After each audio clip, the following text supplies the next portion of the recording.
اتنی زیادہ دیکھیں وہ تو خالی اس کو کور کرنے کے لیے جو یو ای کے ساتھ ہمارا آپ کو پتا ہے ایک جو کانٹریکٹ جس میں انہوں نے اپنی واپسی کی ڈیمانڈ کر دی تھی اس کو بیلنس کرنے کے لیے فوری ایک انجیکشن کی ہمیں جو ہے وہ ضرورت پڑی جو انہوں نے انجیکٹ کیا اس کا اماؤنٹ. لیکن اوور آل آپ دیکھیں نا کہ ہمارے پاس ابھی ایکسپورٹ میں بڑھانے کے لیے جو مارجنز ہیں نا وہ بھی موجود ہیں. اسپیشلی میں نے کچھ دن پہلے بھی یہ بات کی کہ ہمارے پاس ایک موقع ہے کہ ہم اپنے کنڈیشنز کو ورلڈ بینک کے ساتھ آئی ایم ایف کے ساتھ بہتر کر سکتے ہیں. اور اس کے اوپر سب سے ٹاپ آف دیٹ یہ کہ ہمارا جو ڈیفینس کی جو ہمارے پاس آئٹمز ہیں یا جو ڈیفینس کے ہمارے پاس ایگریمنٹس ہیں وہ ہمارے پاس فیس بنے گی ابھی وہ ہم کر سکتے ہیں. جو لاسٹ بھی آپ کو پتا ہے مئی کے بعد یہی آیا تھا کہ ہم اپنی ایکسپورٹ کو ڈیفینس ریلیٹڈ ایکسپورٹس کو جو ہے نا وہ بڑھائیں گے. وہ بہت بڑا مارجن ہمارے پاس موجود ہے, ہمارے پاس پوٹینشیل بھی موجود ہے, ہمارے پاس اس کی فیزیبلٹیز بھی موجود ہیں جو ہم کر سکتے ہیں. تو واحد حل میں سمجھتا ہوں کہ یہی تھا کیونکہ وہ سعودی عرب سے آنا 2 ارب کا جو ہے وہ اتنا امپیکٹ نہیں دیا کیونکہ 3 ارب آپ سے جا بھی رہا تھا مطلب 3 ارب پلس, تو اس لیے اس کو ہم اس میں کاؤنٹ کر نہیں سکتے. تو پریشر جو ہے وہی ہے جو difference of import and export. Import کم ہوئی ہے, اس میں کوئی دوسری آئی نہیں ہے کہ امپورٹ بیچ میں ظاہر ہے وہ شپمنٹس کی وجہ سے بھی کم ہوئی ہے, جو ابھی حالات بنے ہوئے ہمرس کی وجہ سے اس کی وجہ سے بھی کم ہوئی ہے. تو ایک وہ امپیکٹ آیا کہ امپورٹ کم ہوئی ہے, لیکن ایکسپورٹ کو ہمیں اپنے میکسیمم ٹارگیٹ کے اوپر جا کے جو ہے نا اچیو کرنا پڑے گا. جو میں سمجھتا ہوں کہ کم سے کم بھی ہمیں جو ہے نا 50-60 بلین ڈالر کی ایکسپورٹ کے اوپر جانا پڑے گا, جو ریسٹ آف دا آپ کہہ لیں کہ دسمبر تک اگر ہم ٹارگیٹ کرتے ہیں. صحیح. سر اس کا عوام پر کیا اثر پڑے گا, خاص طور پر ان افراد پر جنہوں نے بینک سے لون لیے ہوئے ہیں, جو مڈل کلاس ہیں اور جو کاروباری افراد ہیں؟ لیکن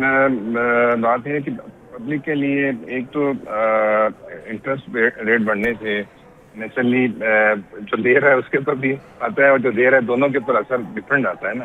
اب جو لے رہا ہوگا ظاہر ہے اس کے لیے تو یہ مشکلات آئیں گی, لیکن نیچرلی جب آپ بینک میں پیسے رکھتے اور آپ کو اس کے اوپر انٹرسٹ زیادہ ملے گا تو وہ بھی ایک طرف آپ کے لیے ایک فائدہ تو نظر آتا ہے نا کہ لوگوں کے پاس ایک مارجن ان کا جو ہے نا وہ سود میں بڑھنے سے.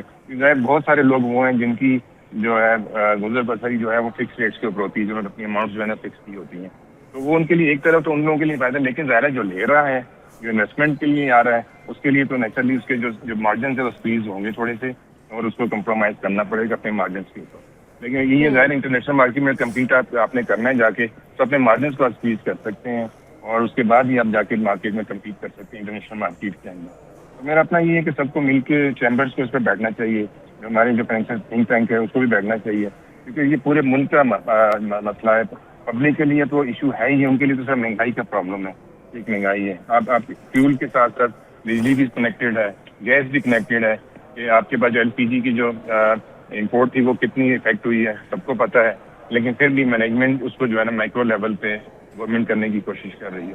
تو مینجمنٹ بھی بہتر ہو جائے تھوڑی سی مائکرو لیول پہ جا کے, اور تھوڑی سی ہم ایکسپورٹ کے اندر سارے مل جل کے اگر اپنا حصہ ڈالیں تو میں سمجھتا ہوں کہ ہم چیزوں کو بہتر کر سکتے ہیں آنے والے وقت عوام کے لیے. اچھا سر, یہ جو اضافہ کیا گیا ہے شرح سود میں, اس میں جو IMF ہے یہ اس کی شرائط کا بھی حصہ ہے یا پھر یہ مکمل طور پر اسٹیٹ بینک آف پاکستان کا جو خود مختار فیصلہ ہے وہ ہے؟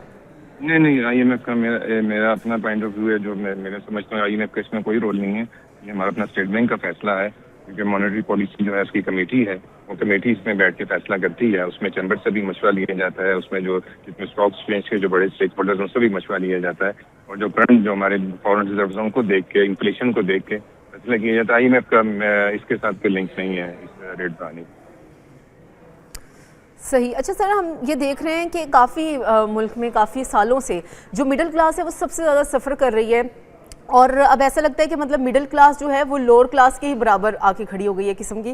تو ان کے حساب سے بتائیں کہ اگر اسی طرح یہ شرح سود بڑھتی رہی اور معاشی اصلاحات میں کوئی اس طرح سے اقدامات نہیں اٹھائے گئے اور حالات بھی اسی طرح کے ہیں, تو آگے چل کر یہ کس طرح آپ دیکھ رہے ہیں, یہ سرکل کس طرح کمپلیٹ ہوگا, یہ کیسے چلے گا آگے سسٹم پورا؟ لیکن جو لوور مڈل کلاس ہوگی یا جو بالکل اس سے بالکل کہتے ہیں کہ جی مہنگائی اپنا غربت سے بھی نیچے کی جو ایک کلاس ہے, ان کے لیے جینا جو ہے نا وہ مشکل ہو گیا ہوا ہے ہر لحاظ سے. ٹھیک ہے نا, ان کو سبسڈیز دینی پڑیں گی گورنمنٹ کو. جیسے ابھی فیول کی سبسڈی کے بارے میں بات ہو رہی تھی, آپ بتائیں اس کے اوپر کام بھی ہو رہا ہے, میرا خیال ہو بھی جائے گا وہ. تو اس طرح کی ان لوگوں کے لیے سبسڈائز چیزوں کو کرنا پڑے گا جس سے ان کی زندگی افیکٹ نہ ہو. لیکن اپر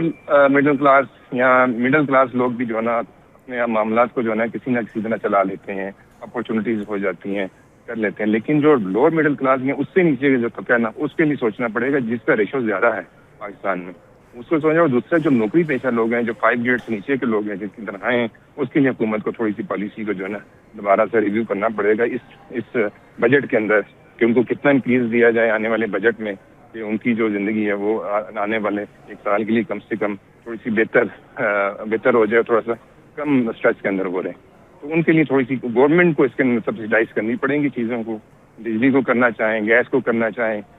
جو بھی ان کے لیے کرنا چاہیے, وہ میں سمجھتا ہوں کہ گورنمنٹ کی یہ اولین رسپانسبلٹی ہونی چاہیے, پروونشل گورنمنٹ کی بھی اور فیڈرل گورنمنٹ کی بھی. وہ ایک صحیح, گورنمنٹ کو اسی کے اوپر اصلاحات کرنے ہوں گے. ماہر معیشت نعیم کریم ہمارے ساتھ موجود تھے, آپ کا شکریہ.